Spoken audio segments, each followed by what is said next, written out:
문재인 대통령의 유엔 총회 참석을 계기로 간 순방 일정의 암호명이 시그널이었던 것으로 확인됐습니다. 북한에 대화 신호를 보내는데 중점을 뒀다는 의미인데요.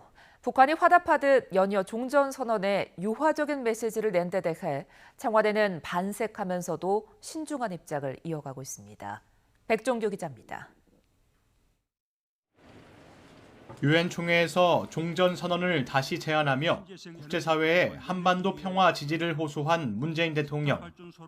귀국길에서도 북한이 대화와 외교의 길로 나올 것을 촉구하며 임기를 마칠 때까지 남북관계 개선 노력을 이어가겠다는 의지를 밝혔습니다.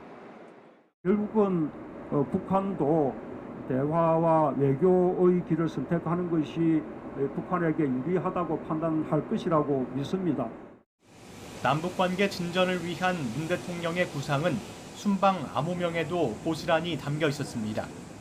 청와대가 밝힌 유엔 총회 순방 암호명은 시그널.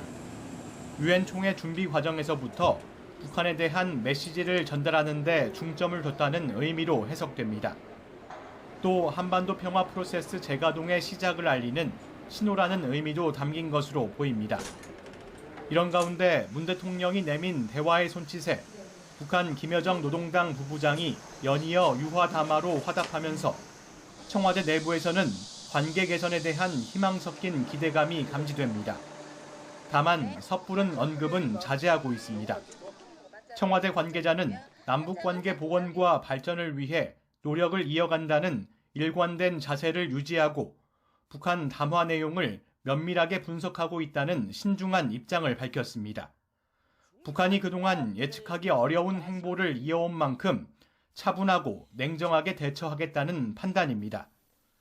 일단 청와대는 대화의 물꼬를 트기 위한 접촉을 이어가는 한편 내년 베이징 동계올림픽 기간 정상 간의 만남 추진을 위한 외교적 노력을 계속해 나갈 방침입니다.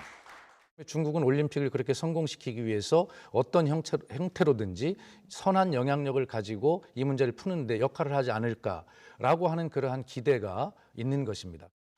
이번 주 문 대통령은 예정대로 정례 일정을 소화할 계획인데 어떤 방식으로든 최근의 남북 상황과 관련한 메시지를 내놓을 가능성이 커 보입니다.